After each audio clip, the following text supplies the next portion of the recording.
Press the button, my friend. The Out of Bounds Show is live from the Whiskey 61 Lounge in the Bank Plus studio. Check it out.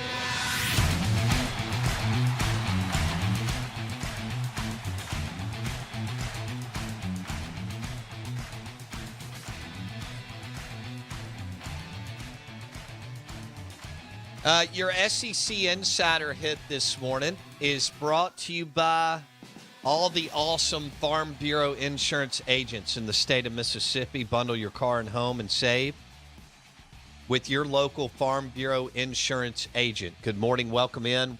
Wild weekend in college football.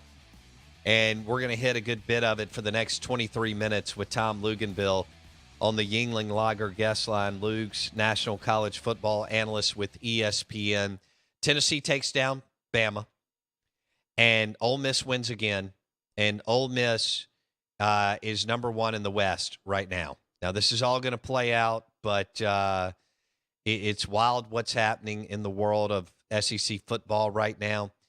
And we bring in Tom Luginbill, national college football analyst with ESPN. Luke's, what time did you get home from Utah? At about 5:45 in the morning yesterday on a red eye. Yeah. Well, good morning to you. Yeah, right. Exactly. But the good news was I got to get into the airport where I had about 5 hours to kill and catch up on all of the day's action around college football, because what a dizzying Saturday it was, man. It was incredible, and I need to start with Bama and Tennessee and Ole Miss. So watching 52-49, Tennessee with an unbelievable win, and Bama loses. They played well too. I guess neither defense played well, but just walk me through. Ole Miss is now number one in the West. I don't think for a second that Bama can't, run it, especially with Bryce playing. So when you look, can Ole Miss do this, or are you pretty confident that Bama will stay unscathed from now through Thanksgiving? How do you see it, Tom? Well, listen, I think that if you look historically at this team when they've had a loss, it generally means scorched earth for everybody going forward, right? I mean, it's like they press the reset button and they just boat race people. It gets them refocused, re-energized. They get a little bit embarrassed. And Alabama's kids and their players and their coaching staff aren't used to that. But, and here's the big but, this is a sloppy, undisciplined team right now. And that's the thing to me that should be most concerning. If you're asking me, should Alabama win the West based off of personnel? Absolutely they should. But 17 penalties, Bo?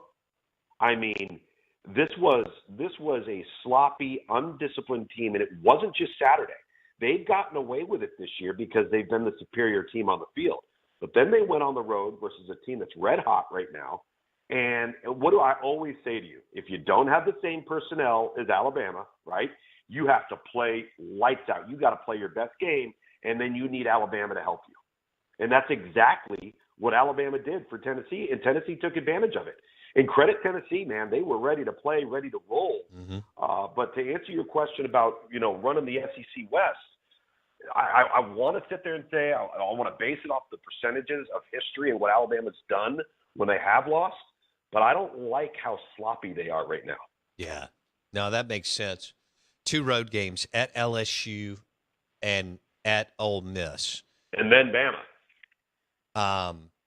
Well, I was talking about Bama has at LSU and at Ole Miss. Yeah. That's correct. Yeah. So let's go to Ole Miss. I didn't think that Auburn would be able to do some of the things that they did, but I was stunned. Yeah.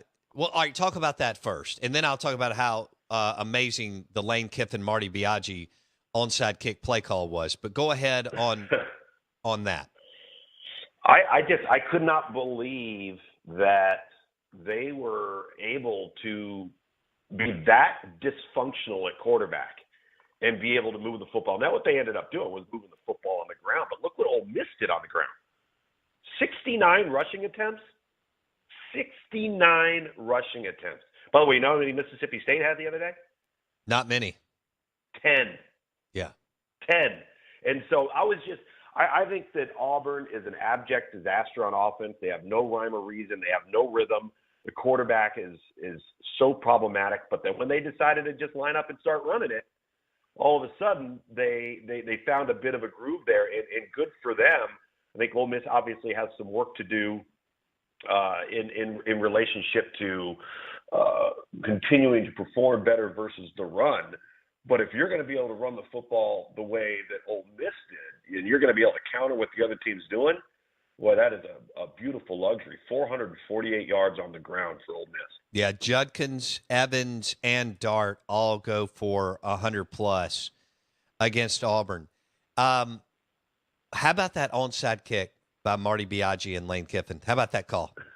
Unbelievable, right? Don't you love it? Yeah. I mean, just it's so him, though. I mean, isn't that what he is, what he's all about? Like, should we be surprised by that in any way, shape, or form?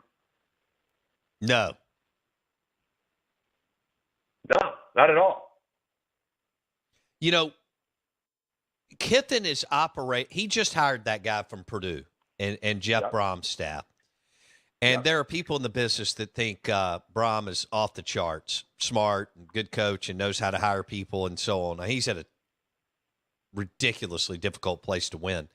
But for Biaggi and Kiffin to identify that and pull it when Auburn grabbed the momentum, that's the call of the year for Ole Miss. And in this state, between our two teams, Tom.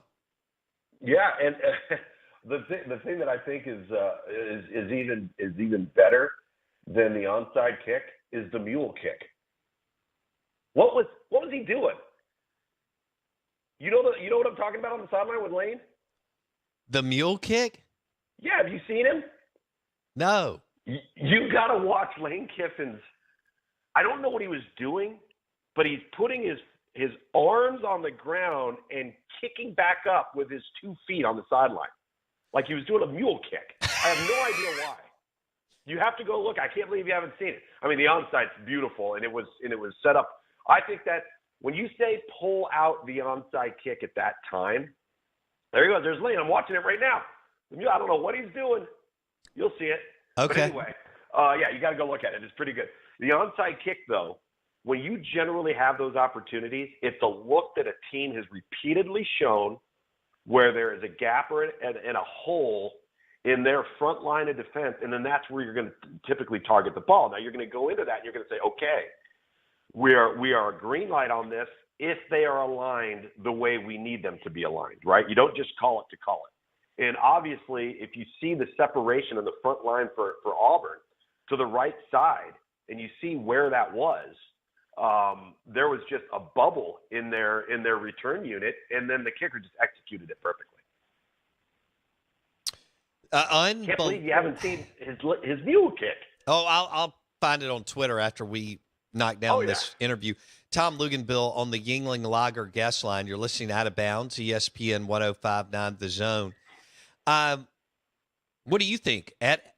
Ole Miss goes to LSU. All right, so now they're getting into the physical part of their schedule. Yeah.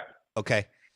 This is the meat and potatoes that every now and then a team can pull a schedule, especially from the East, that they don't have to have. They don't do this, but this is the meat and potatoes physicality piece of the schedule. With Ole Miss pulling LSU this weekend, and LSU is kind of figuring it out under a new staff. Mm-hmm.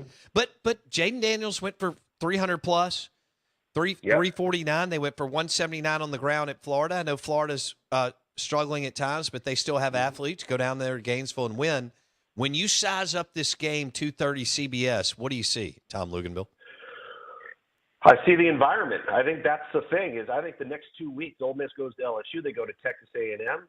They're better than both of those teams right now, but the environment's going to play a role. You know, not having either of those two games at home, you follow that up with a home game versus Alabama. These two are critical, and I think this is where the pressure's on Ole Miss because they are the better team between these two teams. But you got to go on the road, and you're right. I think LSU is improving each and every week. They're kind of finding their way, figuring out what they are. They're not perfect.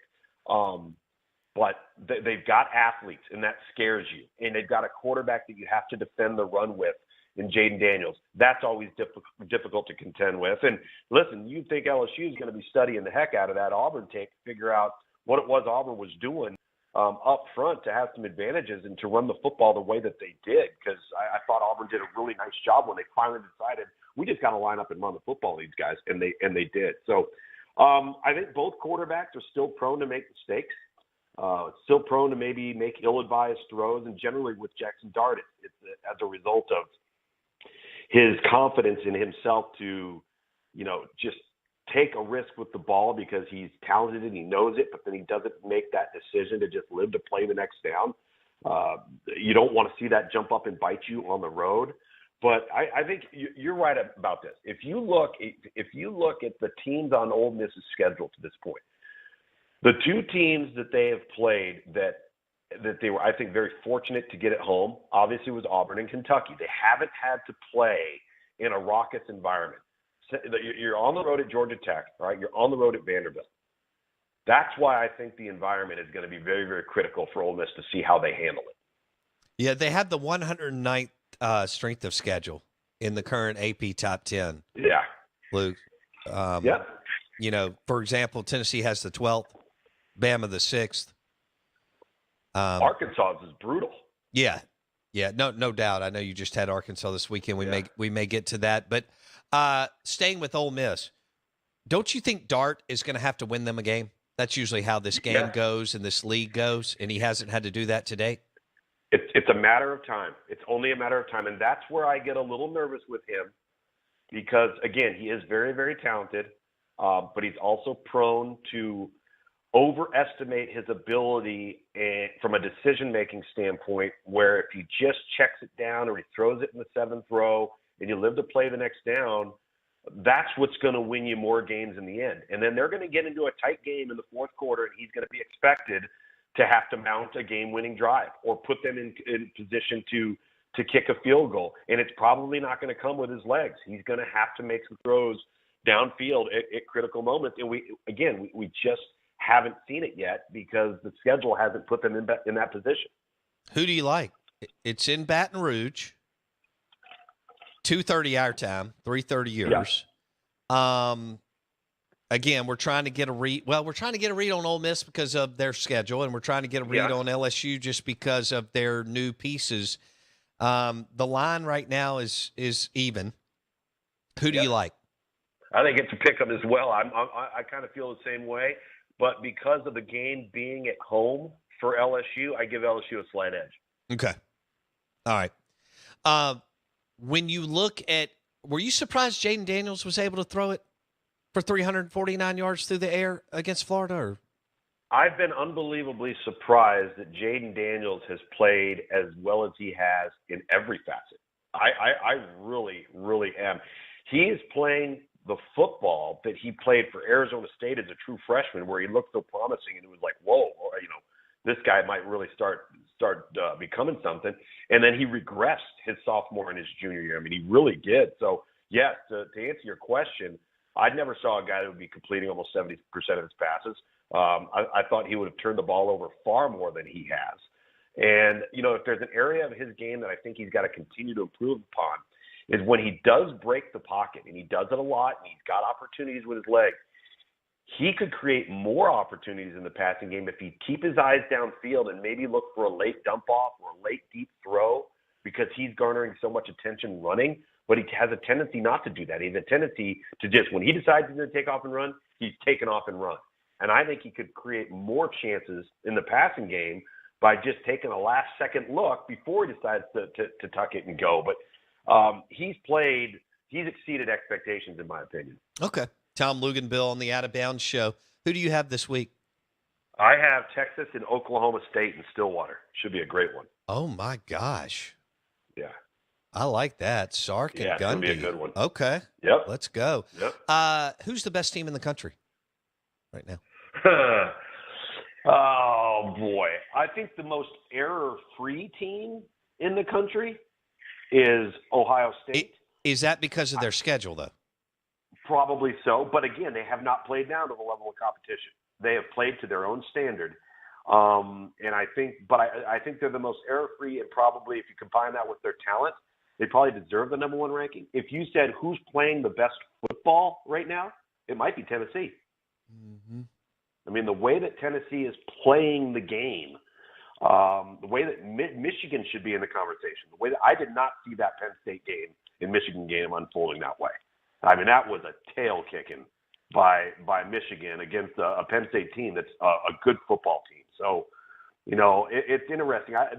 These conversations at this time of the year are something we've been lacking in college football the last several years. I agree. And I love it. We have 4 teams, Tom. We do. Yeah, well, look at the way Clemson's playing right now. Yeah. Clemson's playing lights out. I just think their schedule is, I think Clemson's, if they pulled,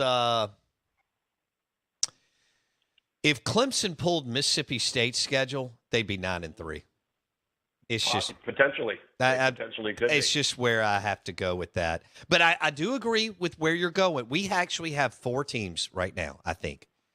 Tennessee, Georgia, Ohio State, Bama, who are all off the charts good and on any given Saturday can beat any of the other 3. And we may – now, it may not line up like that. Well, obviously 3 can't get in from the SEC. 2 could. But anyway, I think it's fun that we have this. I think Clemson will get worked in the college football playoff, but maybe not. I mean, they'll get 4 weeks off and well, they're playing good football right now. I'll say that, and I think DJ's doing something nobody thought they'd be able to do. I can't believe the way he's playing, and Dabo's taking every opportunity he can to stick it in everybody's face. All right, what is the All right, Josh Heupel was Mike Leach's first quarterback at Oklahoma. All right. Yeah. In the book Swing Your Sword, he dedicates a chapter to talking about recruiting Josh Heupel, who was committed to whopping Utah State at the time. Yeah. All right. I think it was Weber State.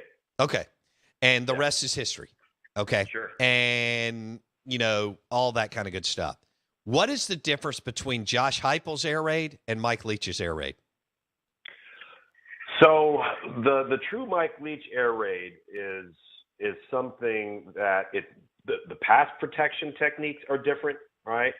The passing game in relationship to the initial target of where you're going with the football is different. It's far more of an intermediate and underneath passing game. If you remember Tim Couch at Kentucky when Mike Leach was there, everything was dink and dunk. I mean, they rarely had throws that were even attempted to go past 5 yards down the line of scrimmage.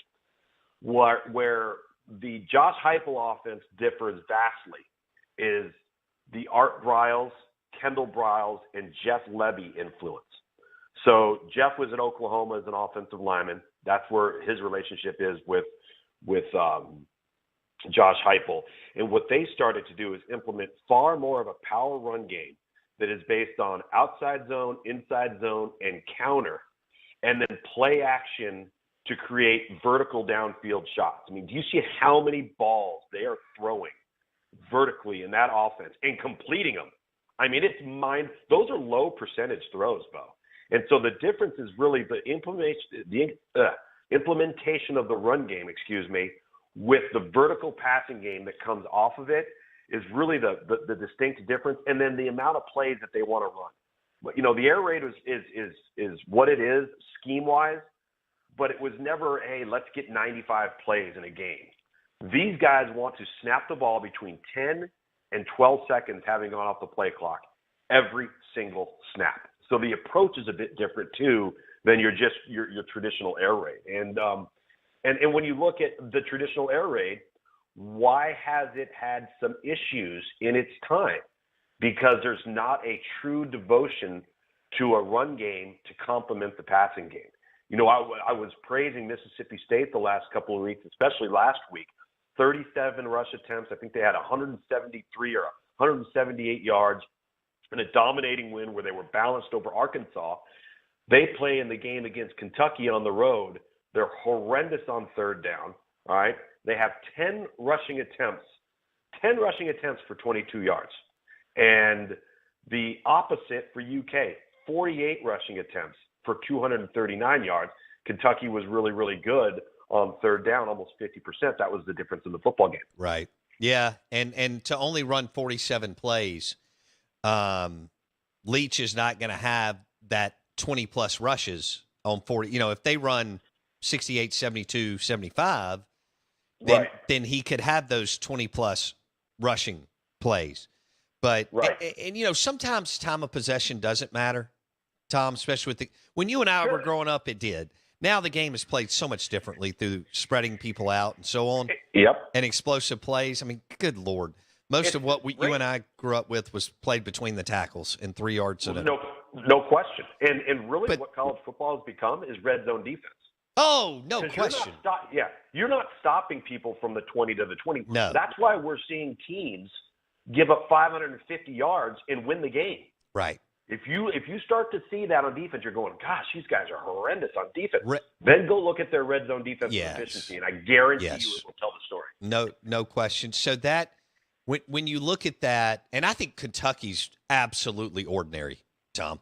I give Stoops and his staff credit. They worked and outcoached Leach and his staff all week and throughout the game on Saturday night. But Kentucky, they have nobody special on either side of the ball except maybe Rodriguez, and he's more of a throwback to when you and I were growing up in the 80s. Yeah, I believe that they are going to, like, their young freshman receivers, Dane Key, Varian Brown, those guys are both true freshmen. They're going to be – and let's not forget, how did this program become who they are? Development.